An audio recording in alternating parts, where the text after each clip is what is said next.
ఫిరాయింపు ఎమ్మెల్యేల అంశంపై స్పీకర్ విచారణ కొనసాగుతుంది. ఇప్పటికే ప్రకాష్ గౌడ్, కాళే యాదగిలను విచారణ పూర్తయింది. ఇక గూడెం మహిపాల్ రెడ్డి ఫిరాయింపు అంశంపై ఎంక్వైరీ జరగనుంది.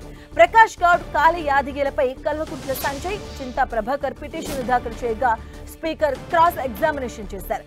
చింతా ప్రభాకర్ ఇద్దరు ఎమ్మెల్యేలు కాళే యాదయ్య, గూడెం మహిపాల్ రెడ్డిపై పిటిషన్ దాఖలు చేశారు. ఇదే అంశానికి సంబంధించిన పూర్తి అప్డేట్స్ మా కరెస్పాండెంట్ ప్రతాప్ అందిస్తారు. ప్రతాప్.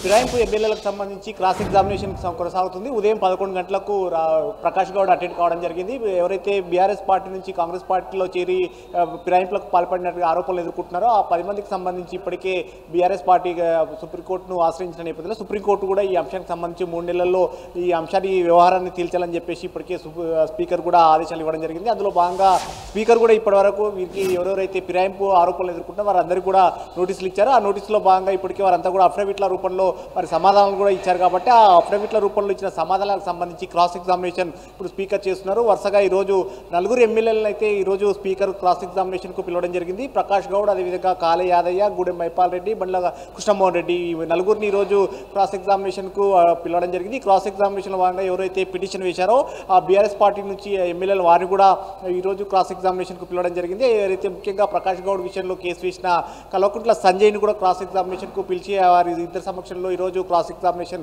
జరిగింది. ఆ తర్వాత నెక్స్ట్ కాళే యాదయ్యకు సంబంధించి చింతా ప్రభాకర్ కేసు వేయడం జరిగింది. చింతా ప్రభాకర్ను అదేవిధంగా కాళే యాదయ్యకు క్రాస్ ఎగ్జామినేషన్ చేయడం జరిగింది. ఇప్పుడు నెక్స్ట్ గూడెం మహిపాల్ రెడ్డి విషయంలో కూడా కేసు వేసింది చింతా ప్రభాకరే ఉన్నారు. Chinta Prabhakar versus Gudem Mahipal Reddy cross examination present అయితే జరుగుతుంది. ఆ తర్వాత నెక్స్ట్ బండ్ల కృష్ణమోహన్ రెడ్డి, అదేవిధంగా పల్ల రాజేశ్వర్ రెడ్డి వీరిద్దరికి కూడా క్రాస్ ఎగ్జామినేషన్ జరగబోతుంది. సో మొత్తం మీద ఈ క్రాస్ ఎగ్జామినేషన్ చేసిన తర్వాత ఎమ్మెల్యేలకు సంబంధించిన అర్హత విషయంలో తేల్చే అవకాశం ఉన్నట్టు కూడా తెలుస్తుంది. అయితే ఈ 4 ఎమ్మెల్యేలకు సంబంధించి ఈరోజు క్రాస్ ఎగ్జామినేషన్లో భాగంగా ఇప్పుడు ఎవరైతే ఆరోపణలు ఎదుర్కొంటున్నారో ఫిరాయింపులకు సంబంధించి వారి తరపున అడ్వకేట్లకు కూడా ఈరోజు అటెండ్ కావడం జరిగింది. అడ్వకేట్లు కూడా దీనికి సంబంధించి కూడా ఈ వ్యవహారంలో దానికి సంబంధించి క్రాస్ ఎగ్జామినేషన్లో భాగంగా వారు కూడా ప్రశ్నలకు సంబంధించి ఆన్సర్స్ చెప్పడానికి కూడా అడ్వకేట్ కూడా రావడం జరిగింది. అయితే ప్రధానంగా ఈరోజు ఈ క్రాస్ ఎగ్జామినేషన్ ఉన్న నేపథ్యంలో అసెంబ్లీ పరిసర ప్రాంతాలంతా కూడా ప్రొహిబిటెడ్గా నిర్ణయించడం జరిగింది. మొత్తం అక్కడ ఆ ఏరియాలంతా కూడా ఎవరు రాకుండా స్పీకర్ ఆదేశాలు కూడా ఇవ్వడం జరిగింది. మీడియాతో పాటు మాజీ ఎమ్మెల్యేలు కూడా ఎవరు కూడా పరిసర ప్రాంతాల్లోకి రావడానికి వీల్లేదని కూడా ఆదేశాలు ఇచ్చారు. ప్రజెంట్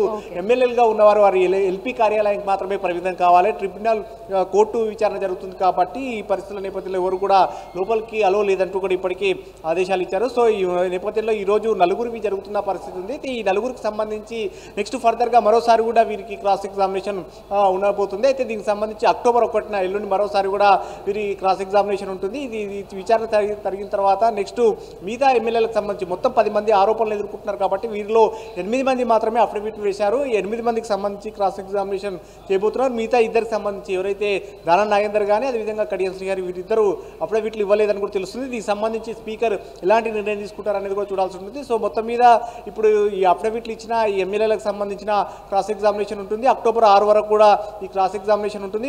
ఇప్పుడు 4 ఎమ్మెల్యేలకు సంబంధించి ఈ రోజు జరుగుతుంది. అక్టోబర్ 1న మరోసారి కూడా క్రాస్ ఎగ్జామినేషన్ సేమ్ ఈ 4 జరుగుతున్నాయి. మిగతా 4కి సంబంధించి కూడా 5, 6 తేదీల్లో కూడా జరిగే అవకాశాలు ఉన్నట్టు కూడా తెలుస్తుంది. ఎందుకంటే 6 వరకు కూడా ఈ క్రాస్ ఎగ్జామినేషన్ ఉంటున్నట్టు కూడా ఇప్పటికే అసెంబ్లీ బులెటిన్ కూడా విడుదల చేశారు. కాబట్టి సో మొత్తం మీద ఈ క్రాస్ ఎగ్జామినేషన్ అయిపోయిన తర్వాత ఫర్దర్గా ఎమ్మెల్యేల విషయాలకు సంబంధించి ఇప్పటికే ఫిరాయింపు ఎమ్మెల్యేలు ఎవరైతే ఉన్నారో వారంతా కూడా మేము పార్టీ మారలేదని చెప్తున్నారు.